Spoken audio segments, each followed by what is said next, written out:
Praise the lord. సమస్త మహిమ ఘనత ప్రభావం జీవాధిపతి అయిన ప్రభువైన యేసుక్రీస్తుకే చెల్లును గాక. మరొక శ్రేష్టమైన వాక్యపు వాగ్దానాన్ని ప్రభు ఈ ఉదయకాల సమన మీ యొద్దకు రావడానికి, తన వాక్యంను పంపించడానికి ప్రభు కృపనిచ్చాడు. కనుక ఆలస్యం చేయకుండా పరిశుద్ధ గ్రంథాలు ఉన్నట్లయితే చేతుల్లోకి తీసుకోండి. ప్రకటన గ్రంథము 22వ అధ్యాయము 14వ వచనము. చిట్ట చివరి గ్రంథము, చిట్ట చివరి అధ్యాయము 14వ వచనము ఈ విధంగా సెలవిస్తుంది: జీవ వృక్షమునకు హక్కు గలవారై గుమ్మముల గుండా ప్రవేశించినట్లు తమ వస్త్రములను ఉతుకుకుని వారు ధన్యులు. మరొకసారి వినాలి ప్రియ దేవుని బిడ్డలారా. జీవ వృక్షమునకు హక్కు గలవారై గుమ్మముల గుండా ప్రవేశించినట్లు తమ వస్త్రములను ఉతుకుకుని వారు ధన్యులు. ఇక్కడ పరిశుద్ధ గ్రంథంలో దేవుని యొక్క వాక్యము ఏమని సెలవిస్తుంది అంటే, ఎవరైతే జీవవృక్షానికి హక్కు గలవారు కావాలి అన్నా, ఎవరైతే ఆ గుమ్మంలోకి ప్రవేశించబడాలి అంటే, ఆ ప్రవేశించిన వారు ధన్యులు కావాలి అంటే, వారు మొదటిగా ఏం చేయాలి అంటే తమ వస్త్రములను ఉతుక్కోవాలి. తమ వస్త్రములను ఉతుక్కోవడము అనే అంశాన్ని మన ఆత్మీయ జీవితానికి అన్వయించుకుంటే అది దేనిని సూచిస్తుంది అంటే, మన ఆత్మీయ వస్త్రము అనేది ఏ విధంగా ఉంది అని మన ఆత్మీయ జీవితానికి అన్వయించుకున్నట్లయితే ఎలా ఉందో ఒకసారి మనము ప్రశ్నించుకోవాలి, పరీక్షించుకోవాలి. మరి ఈరోజు నీ ఆత్మీయ జీవితంలో ఆ యొక్క మలినమైన వస్త్రాన్ని, అనగా నీవు కలిగి ఉన్న పాపపు స్వభావాన్ని, లోక సంబంధమైన నీ యొక్క పాత స్వభావాన్ని, అనగా క్రీస్తును అంగీకరించే ముందుకు నీవు కలిగిన జీవితాన్ని, అనగా పాపంలో, లోకంలో ఇష్టానుసారంగా జీవిస్తున్న ఆ జీవితాన్ని నీవు ఆ యొక్క వాక్యము అనే ఆ యొక్క నీటితో ఉతుక్కున్నావా? యేసుక్రీస్తు కార్చిన రక్తముతో నీ యొక్క జీవితాన్ని కావచ్చు, నీ యొక్క ప్రవర్తన కావచ్చు, నీ బ్రతుకు కావచ్చు, నీవు దాన్ని ఉతుక్కొని పరిశుద్ధ పరుచుకున్నావా? ఒకవేళ పరిశుద్ధ పరుచుకోకుండా ఇష్టానుసారంగా జీవిస్తూ లోకంలో, పాపంలో ఉండి మాటలు వింటున్నట్లయితే జాగ్రత్తగా విను. ఒక పరలోక రాజ్యం అనేది దేవుడు ఆల్రెడీ సిద్ధపరిచాడట. ఆ సిద్ధపరిచిన పరలోక రాజ్యంలో దేవుడు జీవవృక్షాన్ని సిద్ధపరిచాడు. అంతేకాకుండా ఆ గుమ్మముల గుండా ఆయన ప్రవేశిస్తున్నాడు. ఒకవేళ ఆ వ్యక్తి ప్రవేశించాలి అంటే ఖచ్చితంగా ఆ వ్యక్తి తమ వస్త్రములను ఉతుక్కోవాలి. ఆ ఉతుక్కోవడం అంటే దేనితో మనము దాన్ని శుభ్రపరచుకోవాలి అంటే, మొదటిగా యేసుక్రీస్తు కార్చిన రక్తము ద్వారా మన పాపములను శుభ్రపరచుకొని వాటిని క్లీన్ చేసుకోవాలి.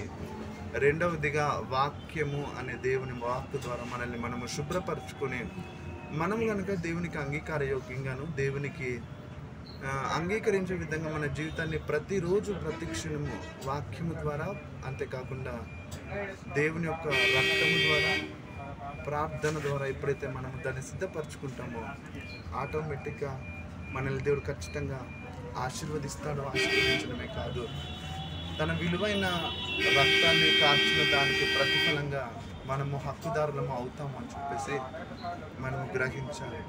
కనుక మన జీవితంలో ఇప్పటివరకు ఇష్టానుసారంగా లోకంలో, పాపంలో జీవించి మన కోసము దేవుడు దాచిపెట్టిన ఆ పరలోక రాజ్యాన్ని స్వతంత్రించుకోనకుండా, మన ఆత్మీయ నేత్రాలు మూయబడి, మన మనోనేత్రాలు వెలిగించబడకుండా జీవించిన జీవితము చాలు.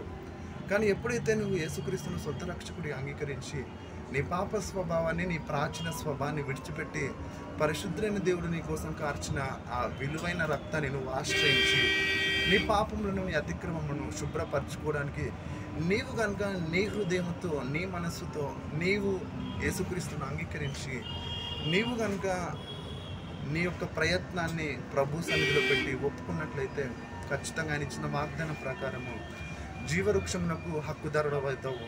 అంతేకాకుండా ఆ గుమ్మముల గుండా నీవు వెళ్ళి నీ వస్త్రములను, అనగా నీ శరీర పాపములను కడుక్కొని ఆత్మీయ వస్త్రమును నువ్వు ధరించుకున్నట్లయితే దేవుడు నీ కోసం దాచిపెట్టిన ఆ జీవవృక్షము గల గుమ్మముల గుండా ప్రవేశించి ఆయన నిత్య స్వాస్థ్యంలో నీ కోసం దాచిపెట్టిన ఆ యొక్క అద్భుతమైన జీవితాన్ని నువ్వు స్వతంత్రించుకున్నటకు హక్కుదారుడవుతావు.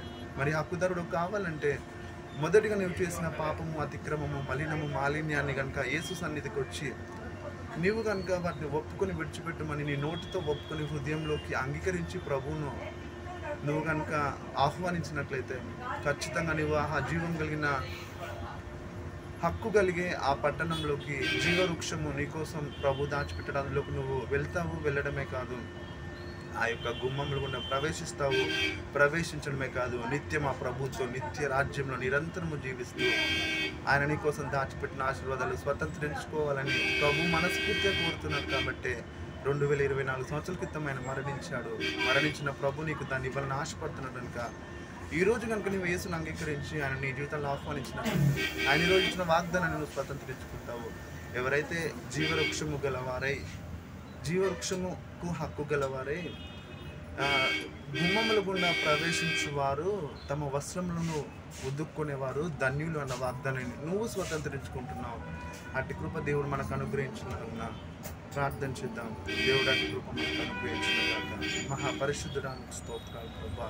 ఈ ఉదయకాల సమయంలో ఎంతమంది బిడ్డలైతే ప్రభా నీ వాక్యాన్ని స్వీకరించి తాము కలిగి ఉన్న సమస్తాన్ని ఒప్పుకొని విడిచిపెట్టి ప్రభా నూతనంగా ఎంతమంది అంగీకరిస్తున్నారో వారిని మీరు అంగీకరించి వారి పాపములు, దోషములు, అతిక్రమములు క్షమించి వారిని ప్రభా నీ సిలువ రక్తం చేత వారిని క్షమించి నీ రాజ్యానికి అనగా జీవ వృక్షము గలవార అయిన ఆ యొక్క పరలోక రాజ్యంలోకి వెళ్ళాలి అంటే, హక్కుదారులు కావాలి అంటే వారు మొదటిగా ప్రభువా నిన్ను అంగీకరించాలి, నిన్ను వారు ఆహ్వానించాలి.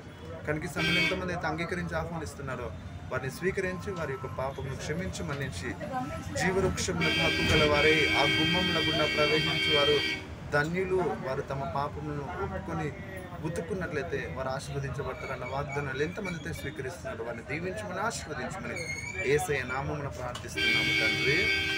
ఆమేన్. Praise Lord. దేవుడు ఖచ్చితంగా మన మాటలు విన్నాడు, మనల్ని అంగీకరించాడు. ఆయన ఖచ్చితంగా దీవిస్తాడు, ఆశీర్వదిస్తాడు.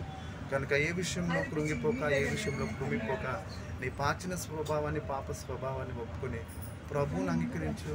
ఖచ్చితంగా ఆయన దీవిస్తాడు, ఖచ్చితంగా ఆయన ఆశీర్వదిస్తాడు. అట్టి కృప దేవుడు మనకు అనుగ్రహించాడు. Amen. Praise Lord. Calvary goodness for all మినిస్ట్రీస్ని ఫాలో అవ్వండి, అనేకులకు తెలియజేయండి, ప్రార్థించండి. ప్రభు మిమ్మల్ని మనందరినీ తన రాజ్యానికి అనగా హక్కుదారులం కావడానికి మనల్ని మనం ఒప్పుకొని పరలోక రాజ్యానికి అంగీకార యోగ్యంగా కావాలని ప్రభు ఆశపడుతున్నాడు. కనుక దేవుడు మనల్ని అట్టి విధంగా సిద్ధపరచును గాక. షలోమ్. God bless you. దేవుడు మిమ్మల్ని దీవించును గాక. మీ సహోదరుడు Praveen Velpula, Calvary good news for all ministries international. Have a blessed day. Good morning.